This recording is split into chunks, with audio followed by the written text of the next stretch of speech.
Yo, what is going on, everybody? It's your boy Super GX in the building, and you know how we feeling. Today I'm coming at you with my Sword Soul top 5 deck profile. Now, I'm gonna be honest, I'm gonna keep it a buck. I know I haven't been posting in a while. Uh, I have a perfect explanation for that. Basically, I'm lazy, and yeah, I'm gonna try to post more videos in the future.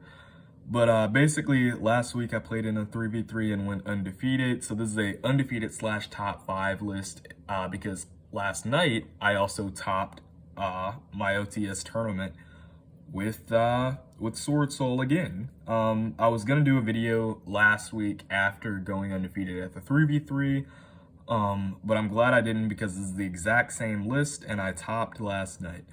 So yeah, without further ado, let's get into the list. I'm showing off the Ecclesia here because I pulled it out of my prize pack. So out of one of my prize packs. So pretty cool, pretty cool. But yeah, without further ado, let's just get into the main deck.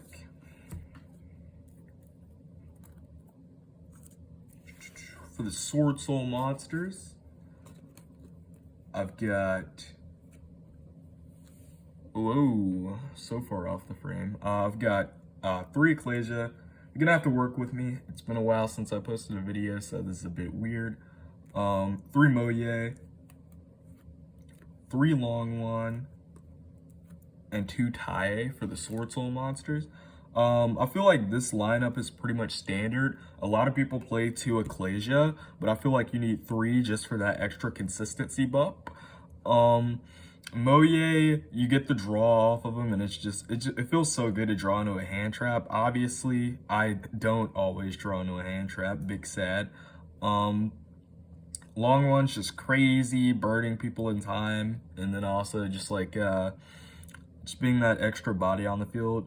And then the Taie, Taie is crazy. I considered playing 3, but in testing I tried it out, but I just did not like it. But yeah, this card's nuts. But yeah, that's it for the Sword Soul monsters. For the Tenyis, I am playing 3 Ashina, 3 Vishuda, 3 Ottera, and then 1 Shithana. So this lineup is pretty standard now. I feel like a lot of people are playing 3 Vishuda because you just have that space now.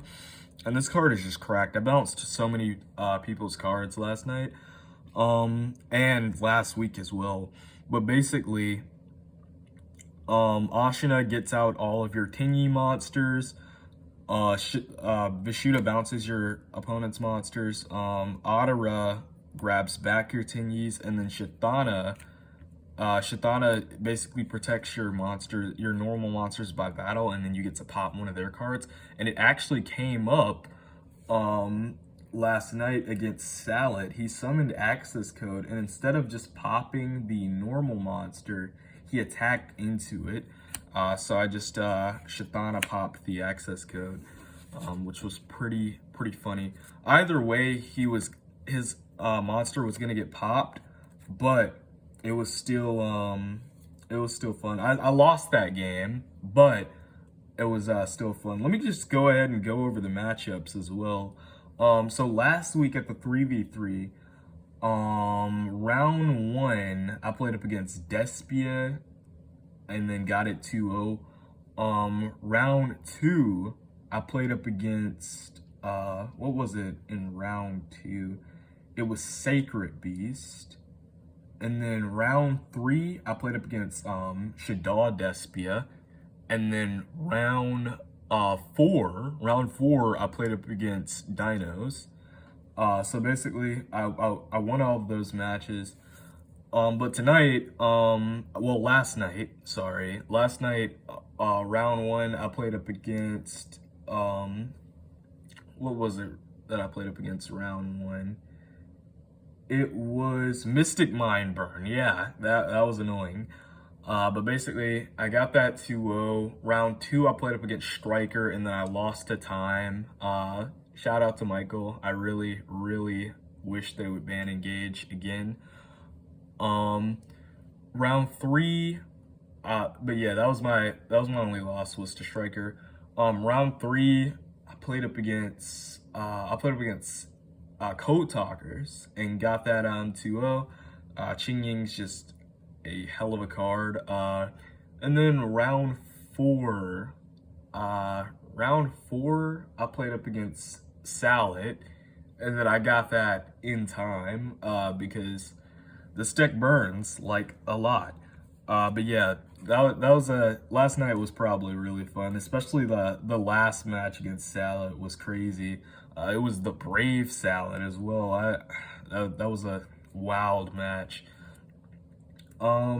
So moving on with the deck profile, we have the Jet Synchron. The Jet Synchron package is crazy because you get to play through D barrier. It allows you to beat D barrier. Basically, I wanted a way to just not lose to one card, and this is definitely the way to go for that. Unfortunately, I sided it out in game three versus Salad because he D-barriered me and I don't know, I guess I was just stunned and I needed to fit in a third Raigeki from the side. So I just I took out the Jet Synchron and I was just like, oh, he's not gonna D-barrier me. But yeah, that was a mistake. I still ended up winning that game, but it was still just hectic. For the going second cards, I'm playing 3 Ash, 3 Gamma, with the 1 Driver, 2 Nib, 3 Droplet, and then the 2 Imperm. So a lot of people before the YCS cut down on going second cards, and then immediately after they saw all the swordsoul representation, so they put them back in. I was always manning a ton of hand traps. Like, I think you need a ton of going second cards, a ton of hand traps, and I play 13 going second cards. Pretty much guaranteed to see 1 in my opening hand. But yeah, like this lineup's crispy. Like, oh my god. Like a lot of people play Valor over Gamma, but Gamma's insane. Like, I get it, you could draw into it with Moye or Longwan. You could draw into the Valor and be able to use it. But Gamma is nuts. Like, I can't tell you how many times I used a Ecclesia effect and they Ash and then I Gammaed and then I just went into Hout combo plus Sword Soul combo. Like, card's nutty. Gamma's probably like my most favorite card ever. I'm not even gonna cap. Droplet was nuts all night and last week, just like going into boards and breaking them and then just OTKing people on the spot. Like, oh my god, I love this deck. Impermanence, I think Imperm like came up once last night, but it wasn't too beneficial. Still a good card. I don't think I'd drop it. I don't think I'd change anything about this lineup. If anything, I would probably cut Ash to 2 and probably up Valor to 3 or play 1. Probably up Imperm to 3 and play 1 Valor, but I don't know yet. I still have to do more testing. But yeah, the 3 Ash is pretty standard. I like 3 Ash because of Despia. There's just multiple things you can hit with Ash in that deck. And then the Nib, a lot of people don't play Nib in the main, but I think it's still worth it. Like, there's so much sword soul representation, so many different decks out there that are still comboing. Moving on to the spells, I play 3 Emergence, 3 Vessel, 2 Desires, 2 Dragon Circle, and then 1 Sacred Summit. So all these cards are crazy. All these cards are pretty cracked. You have 3 Emergence, which is literally a Rhoda for your Sword Soul monsters. I don't know why this deck is still a thing. Like, this deck's crazy. If this deck gets hit on the ban list, I would just cry. And then I'm gonna switch to dragons right afterwards. But anyways, like, God, I love this this card. Like, being able to just grab any one of your Sword Soul monsters, but also be able to grab a worm monster while you have a while you have a synchro monster on the field is just absolutely crack. The 3 vessel, absolutely nuts. Oh my god, vessel being able to send any worm monster, and then if you have a normal monster on the field, just grab your grab another worm from the deck. It's cracked. Desires, why did they bring this card back to 2? The card's crazy. Just basically allowing you to OTK your opponents with chinging better. Not to mention, this actually won me a game against Salad because this actually won me game 2 against Salad. I basically I was going first after losing game 1, and I didn't open up a single starter. I had 1 tenyi in hand. I think I had a Shatana in hand. I potted, and then I drew into a Moye and an anti-spell. Like, that's cracked. That's just crazy. So yeah, I locked him out, and then he couldn't really do anything. 2 Heavenly Dragon Circle, and then the Sacred Summit. Circle's crazy because Circle just basically allows you to dodge hand traps, not to mention it allows you to help extend better. It's just a really good card. 1 Sacred Summit. This is basically a Monster Reborn. I don't know why a lot of people have cut this, but this card's cracked. It's come up so many times, especially when trying to like OTK my opponent. And then the 1 trap card. Well, Imperm's a trap card as well, but like the one standard trap is the Blackout. Blackout's crazy. It came up against Salad. It came up I think it came up against Striker as well. But yeah, just crazy. That's it for the main. Moving on to the extra deck. First and foremost, got to show off the best tokens in the entire world. Boom, represent. All right, moving on. For the 8s, I've got for the 8 synchros, I've got 2 Shishao, 1 Baxia, and then 1 Draco Berserker. I play the like I said, I play the Jet Synchron package, so I had to cut a Baxia out. Wish I could play 2, low key. But basically, these cards are cracked. Shishao basically searches you anything, and it's also an Imperm. Baxia is a bounce and a Monster Reborn for any of your guys. And then Berserker is just absolutely nuts. I didn't make Berserker like all night, but I did make it last week like twice. So yeah, this is pretty standard lineup. Just wish I could fit a second Baxia in, just don't have the space, unfortunately. For the Yangzings, I play the 1 Yazi and the 1 Xiaofang.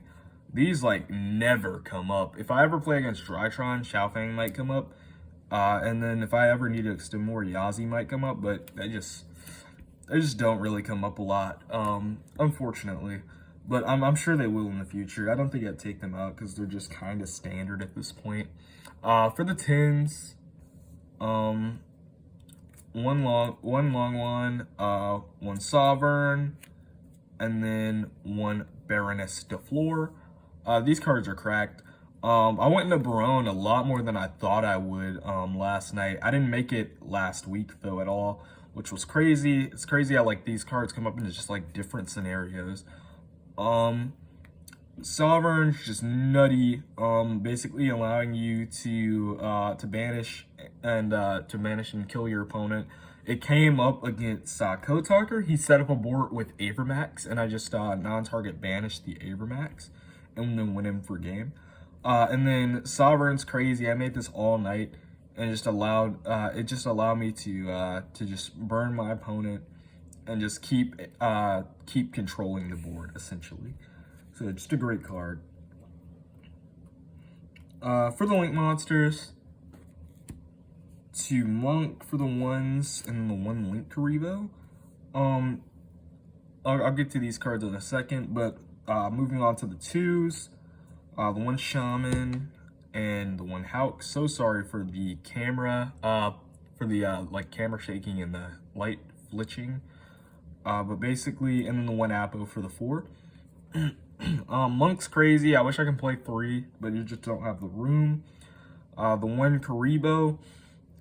This is essential to the combo. And then the 1 Hauk is also essential to the beat D-barrier combo. The Hauk and then the Shaman, just like the Hauk is also essential, and then the Shaman just basically allows you to get back some of your dudes. But basically, the way the line with the Jet Synchron goes, for anybody curious, is you make Hauk effect, summon out Jet Synchron, link off the Jet Synchron for Link Karibo, Jet Synchron comes back from the grave, you link all those off for an Appaloosa. So that is, that's pretty much the line. And that's it for the extra deck. For this side, and shout out to the best field center in the entire game. Just love this thing. The Chun-Li. But basically, moving on to the side, I play 2 Lancia, 2 Bell, 3 Geki, 2 Cyclone, 1 Duster, 3 D-Barrier, and 2 Anti-Spell. Anti-Spell came up all night last night, and it came up last week. D-Barrier didn't come up at all because, like, 3 of my opponents were focused on Link summoning. Unfortunate, I know. Cosmic came up against Mystic Mind Burn. I kind of want to play Twin Twisters, but it's just like with the card economy, I just don't really know. Duster, I did not see it. Geki, I Geki'd people last week, but I did not see it tonight, unfortunately. I mean, last night, sorry. And then Bell, I sided it in against a couple of decks, but just didn't see it, unfortunately. And then the Lancias, Lancia just did not see it. Yeah, my matchups were pretty weird last night, but last week I saw a majority of these cards, which is crazy. But yeah, that's the main side and extra. Do me a favor and like, comment, and subscribe. And hopefully I can get some videos out to you next time. Peace.